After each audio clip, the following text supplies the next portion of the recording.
Guys, magigisa tayo ng bawang para dito sa sa tokwa. Wala rin akong sibuyas guys, kaya bawang lang. Tapos kulang ako sa kangkong. So ang ano ko lang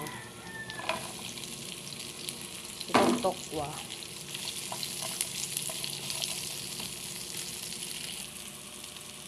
At ilalagay ko na itong oyster sauce guys. Dalawang sachet pala yung binili ko para kapit ang lasa. Ayan. Oyster sauce. Dato baka naman.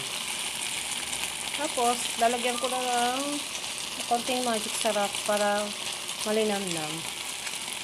At plus yung paminta. Saka dagdagan ko ng konting tubig. Ayan. And then, mekis-mekis na lang at aantayin na lang to maluto. Ayan. Pag nakulo na, pwede nang kainin guys. Thank you for watching. Bye-bye.